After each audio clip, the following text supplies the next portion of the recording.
Good afternoon, ladies and gentlemen.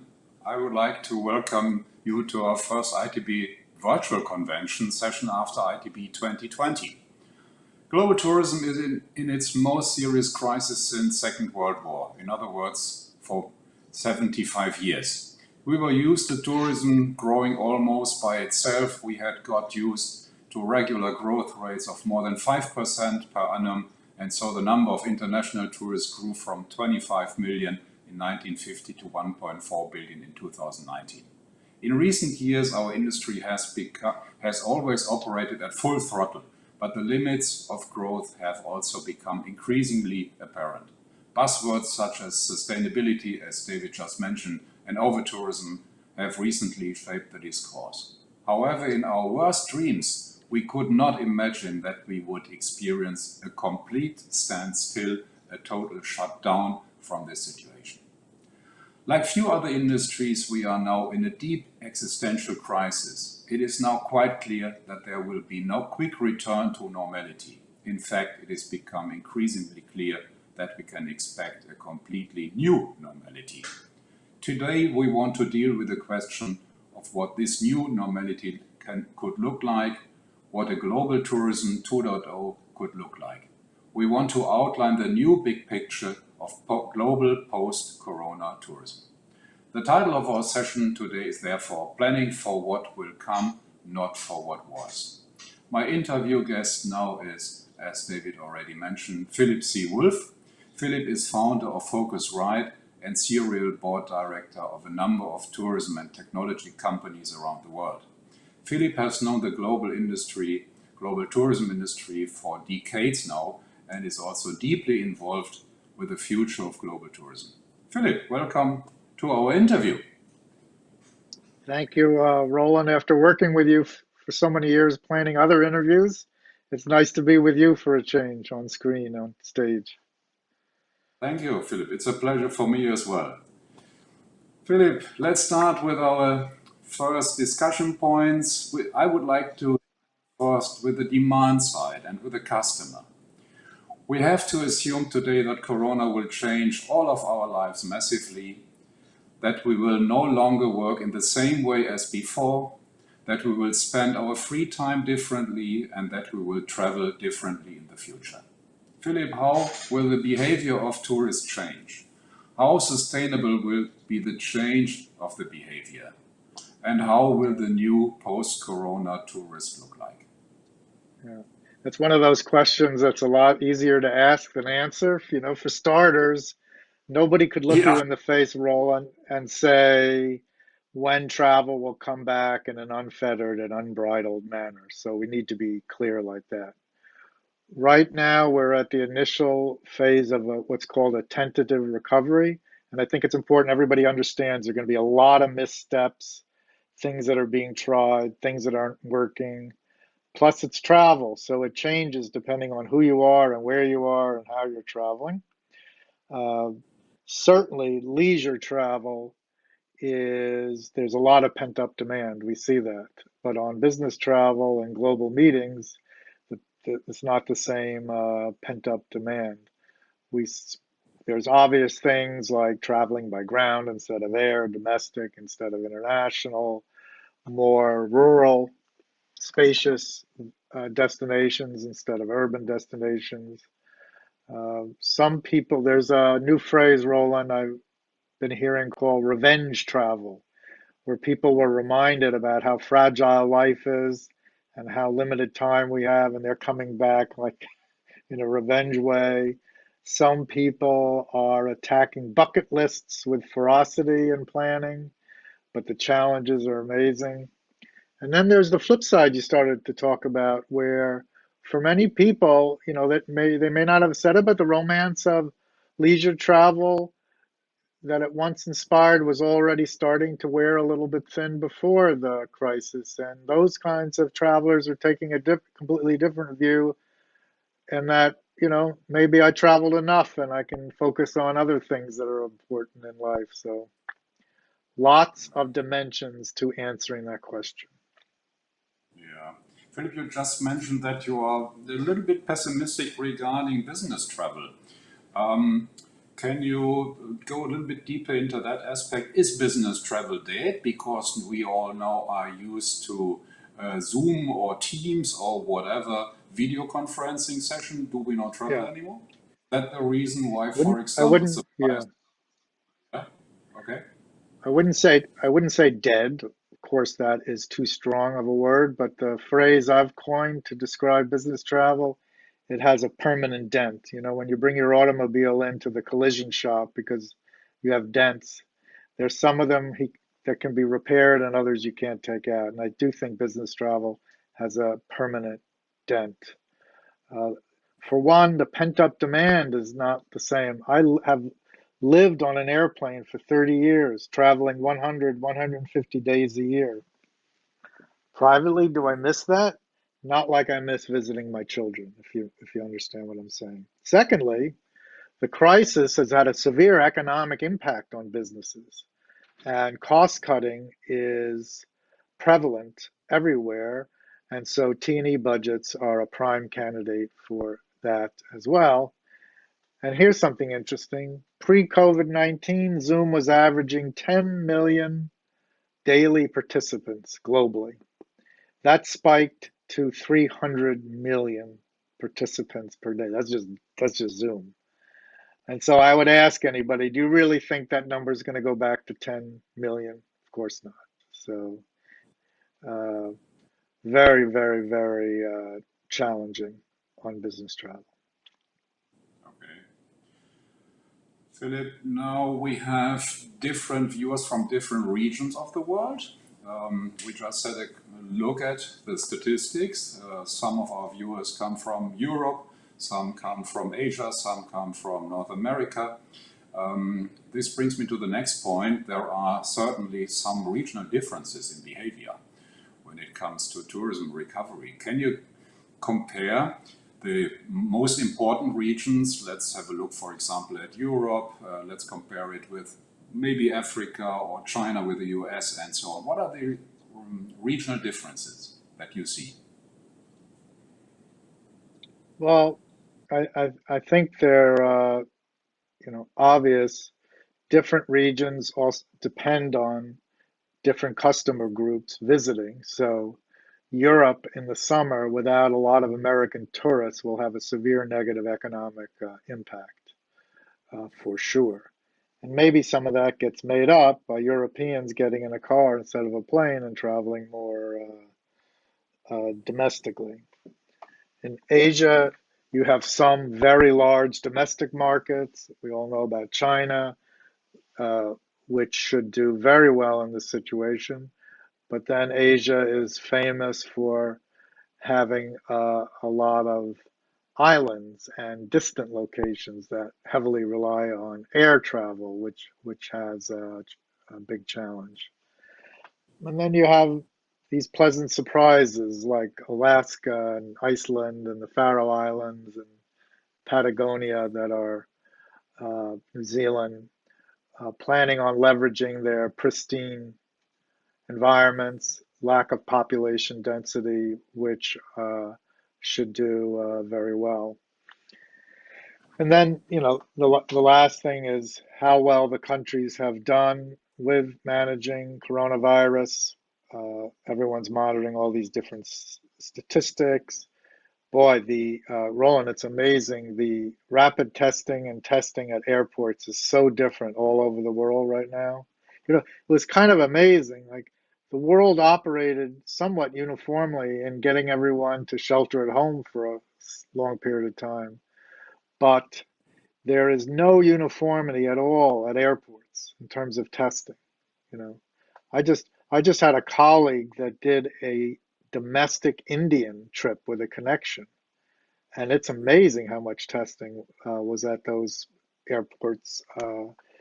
So I think the travel industry needs to step it up a little bit, do something it's not famous for, and that's coordinating across borders on certain safety issues. And at the end of the day, it's not just about testing, it has to be rapid testing. And I think countries and destinations and regions that do rapid testing well will see huge benefits.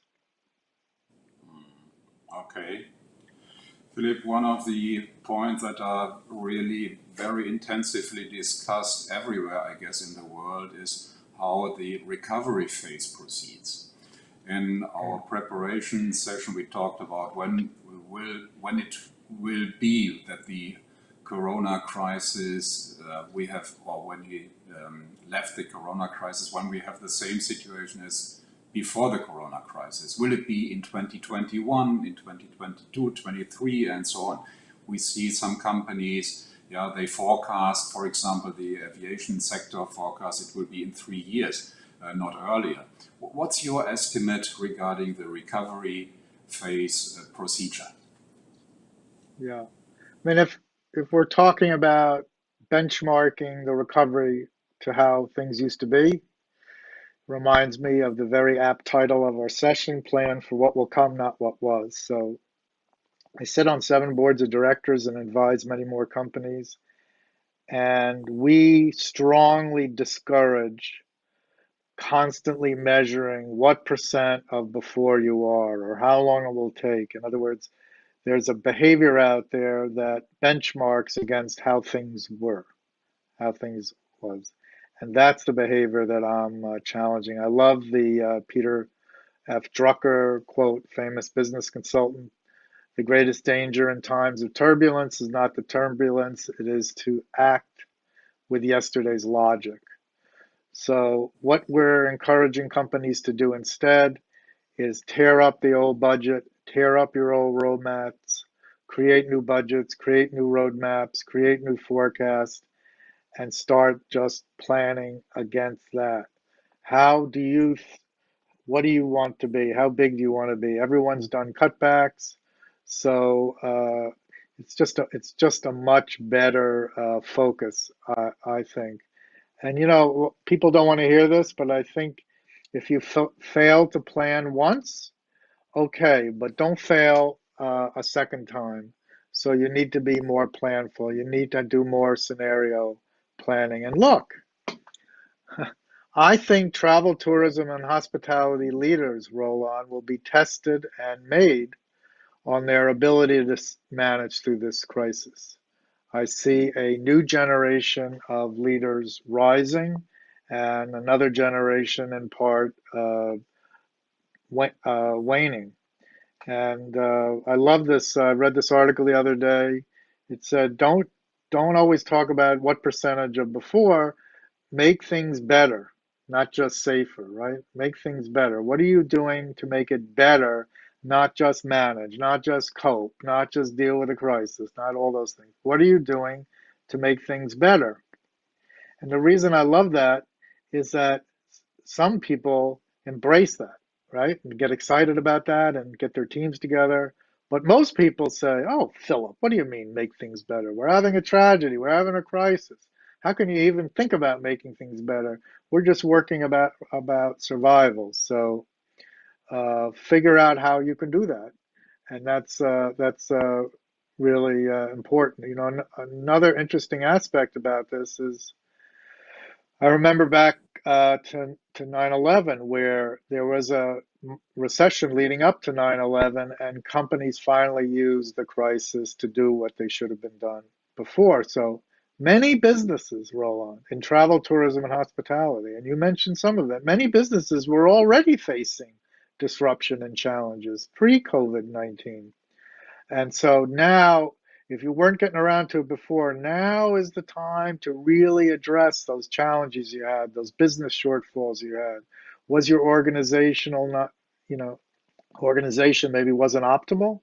I see a lot of companies now doing more reorganizing, culture update, raising the caliber of their teams, figuring out how to embark on new initiatives with fewer people or policies or procedures kind of blocking them. You know, I guess in summary, if you want to do something new, you have to stop doing something old. Now we have already started to discuss the supply side. I think we can go a little bit deeper into the different segments of the supply side. If we start with aviation, for good reasons, I guess, because if you don't have line and an aircraft, you do not come to a destination. And therefore, let's have a look at aviation, which is a segment that is suffering really hardly at the moment. It's really tough situation. The demand dropped down by 99%. Many airlines are threatened by insolvency. Many of them receive state aid, and some also will go bankrupt. I think this is really for sure. Philip, what's your perspective regarding aviation? Next question, please. No, I'm just teasing. I mean, where do you begin on this?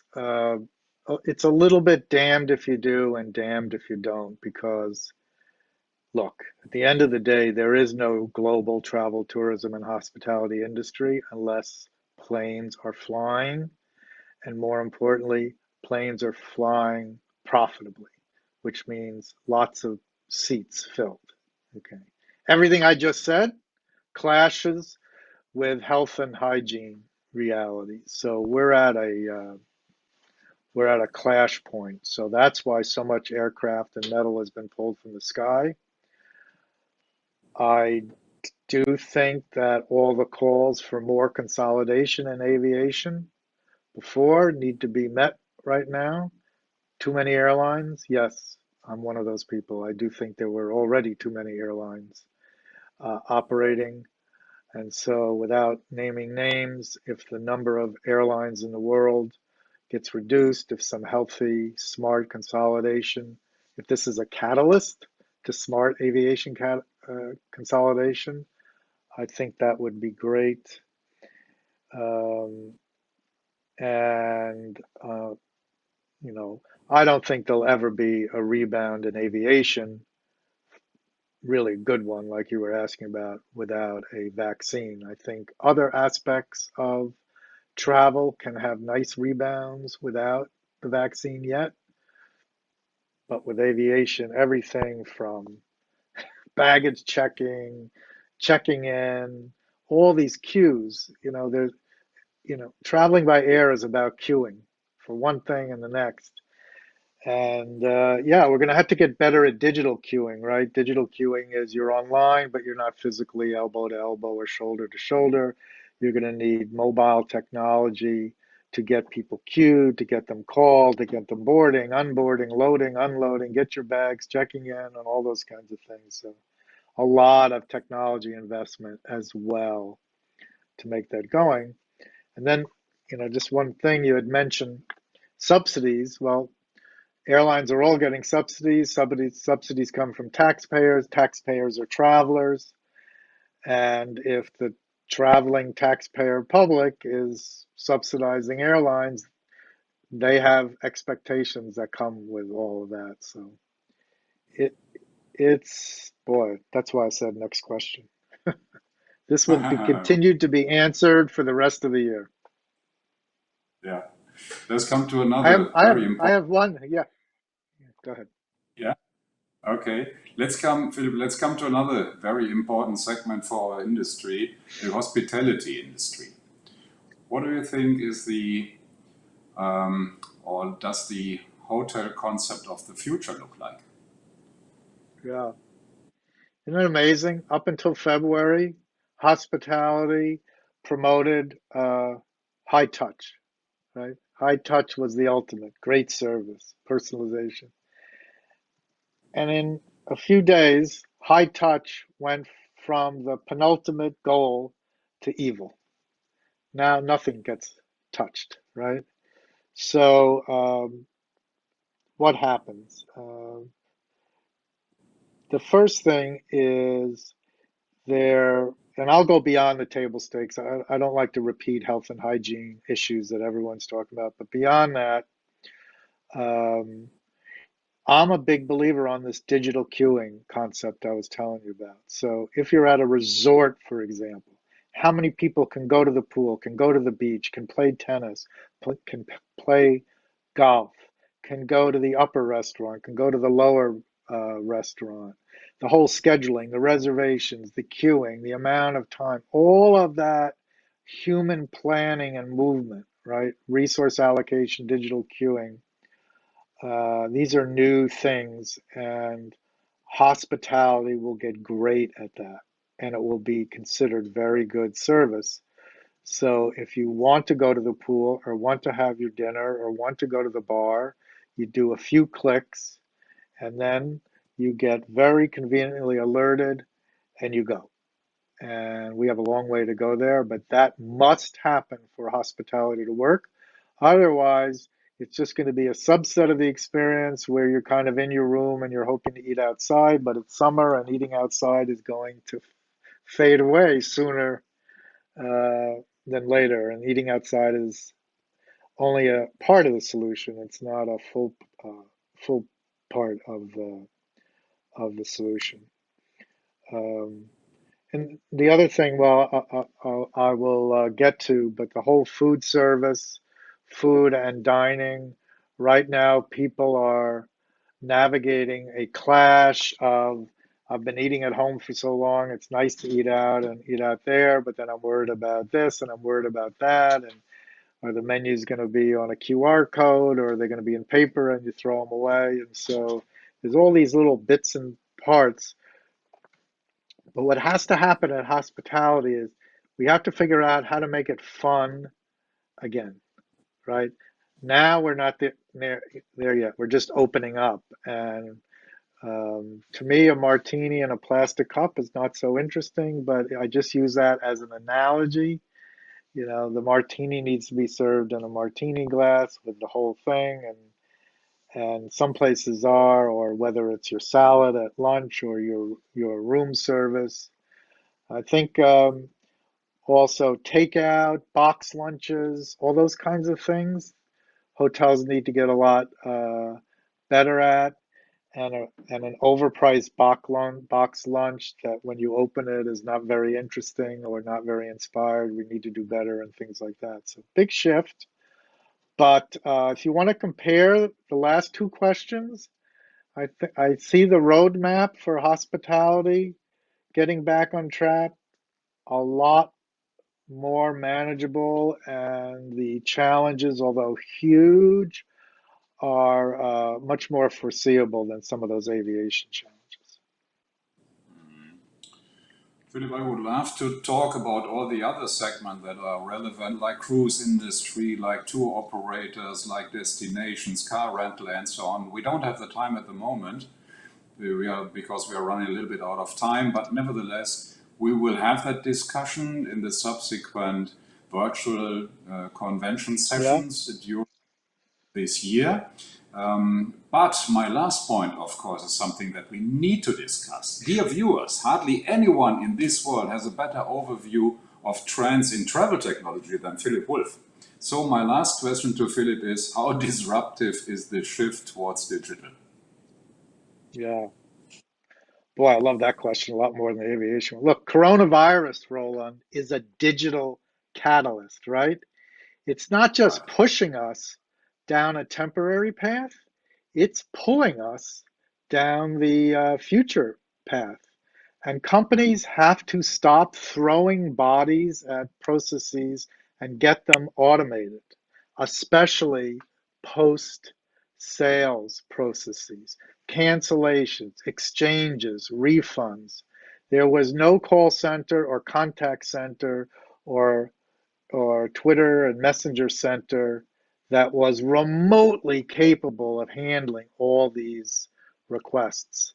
They all must be done in an automated way.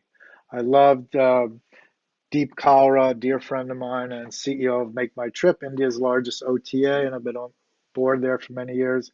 He talks about raising the bar in self-service and bringing it up to a customer service level the same as your sales efforts.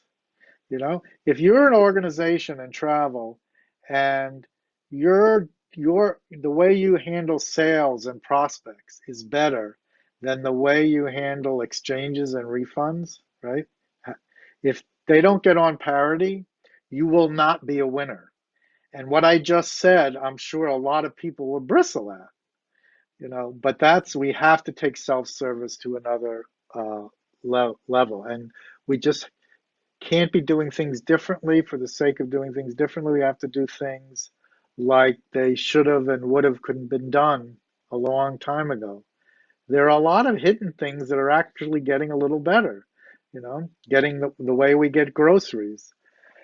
I went by to drop off a package at the UPS depot the other day, and I always hated it when I already had the prepaid label, but I had to wait online. And now you walk in the lobby, and there's a counter, and it says if you have a prepaid label, just leave your box there. It's only an analogy, but it's forcing us to do some of the things a little better. And maybe the best way to close on this is I love the quote from Microsoft CEO Satya Nadella. Coronavirus, how would I explain it? 2 years of digital transformation in 2 months. So if you don't go down this automation, digital transformation path, even if you're small in your own way, you will not be a winner coming out the other end. Yeah. Dear Philip, now we have reached the end of our interview.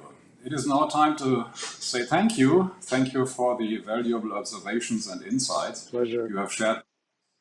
We hope that we have been able to offer you, dear viewers, a few suggestions and assistance in coping with your everyday work. Today's session was a prelude to regular ITB virtual convention sessions, which will now take place at monthly intervals. We think you will have a number of questions for our interview guests in the future. Therefore, future sessions will also include Q&A opportunities. If you already have questions or suggestions for us, you are welcome to send us an email. The email address is itb@messe-berlin.de. The next session on hospitality will take place on 11th of August, and after that the sessions will continue on September 15th, and the dates for October, November and December will follow soon. Now I wish you a nice day and professional success in these unusual times, and above all, please stay healthy. Thank you very much for viewing and listening, and especially Philip. Thanks very much. It was once again a pleasure talking to you via video conferencing system as well. Bye-bye.